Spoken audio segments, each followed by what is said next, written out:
Welcome in to our edition of Coffee Talk. Scott Griffin here, along with Emma Crider, who we're going to introduce ourselves to and have her tell her story. She's a Bryant-Jordan Award winner, which is huge. There's not many of them in the state of Alabama, and it really means you balance your athletics with an incredible sense of academics. Emma, good afternoon. How are you?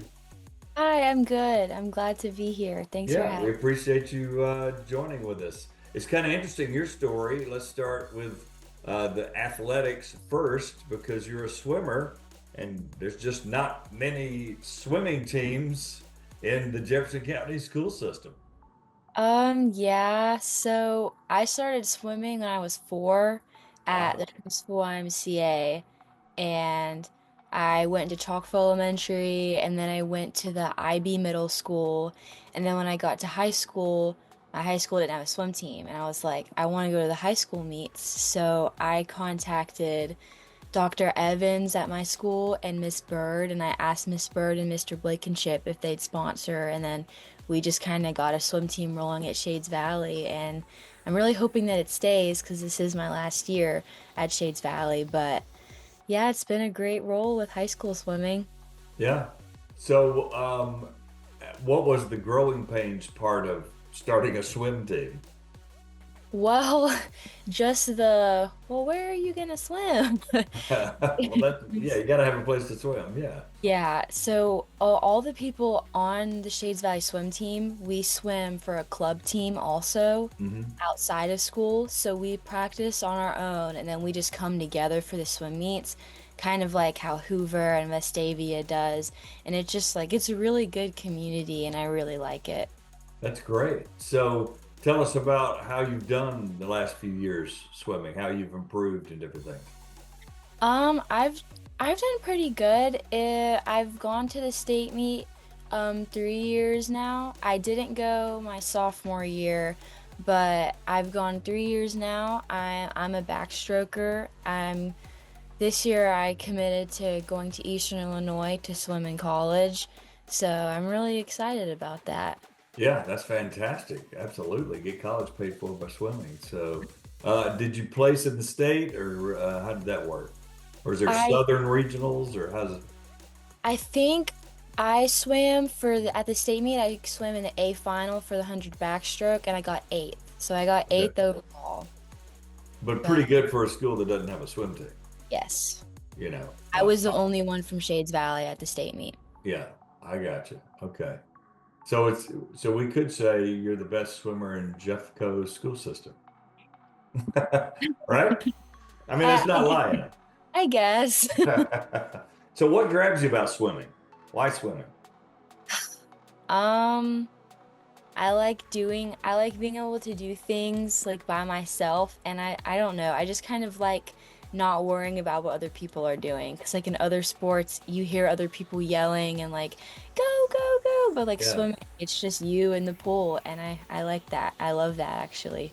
So the backstroke's always intriguing to me too because I don't think it's unnatural, but it's not as natural as a regular swim stroke or whatever. So how did you, how did that part of it grab you? Backstroke. Um, You're laughing, so it must be a great story. well, when I was younger, I was scared to do backstrokes. I was scared to hit my head on the wall. And so my mom told me, well, if you cheer on the wall, you can get free ice cream. So every swim meet, I was just going for that wall. So that just kind of became my thing, and I've just loved backstroke ever since.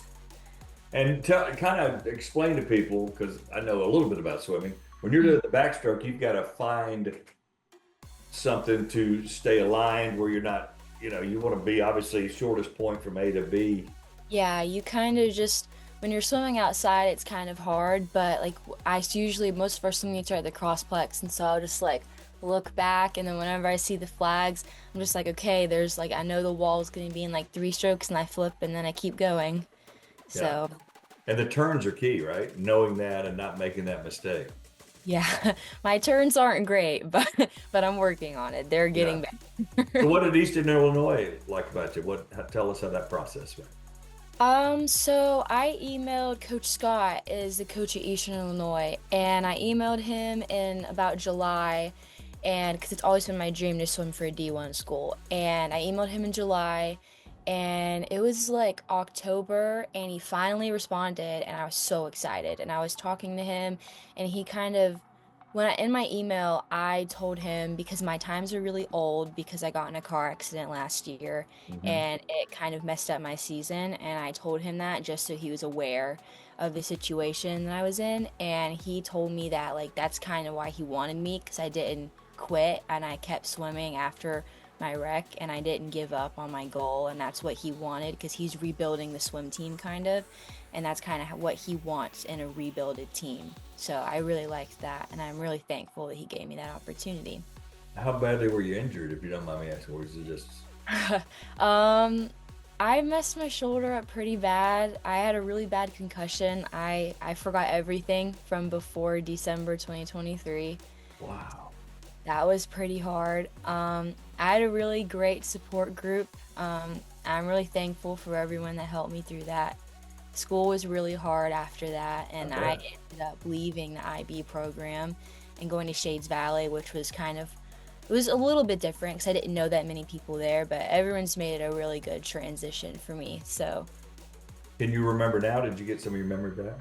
a lot of my memory has come back. There's still a lot of Good. things that I don't remember and that I probably never will remember, but that's fine because Yeah. I'm gonna keep going, just gonna keep swimming. Fresh start, new memories. So, what are you going to study there? Let's talk about academics. Obviously, to do the Bryant-Jordan Award, you've got to be excellent at both. So I've always wanted to major in psychology, but I'm also thinking about double majoring in psychology and criminology just to like have more options just in case like I end Mhm. up not wanting to just be a psychologist when I grow up. But I'm open to new things, not math, but anything but math. You know what? Most humans feel the same way. Yeah. Only very few humans are subject themselves to the mysteries of math. Yeah. Um, so, tell us a little bit about your academics. Are you 4.0? Are you higher than that? Or My weighted GPA is a 4.3. I'm pretty sure yeah. 4.32. It's like there's a lot of really deserving people at Shades Valley for that. And when Mr. Sahan told me that he nominated me for it, I was like, really? Like I was really thankful for that. And I like submitted my application, which I was just kind of like, we'll see where this gets me. Like I don't know if I'm gonna get an award for this or anything. And then they sent me a letter in the mail and were like, you're invited to the dinner. Congratulations. And I was like, wow. Like I was really shocked. But I'm really thankful. Congratulations on a great year. Thanks a lot for hanging out with us. Thank you so much for having me.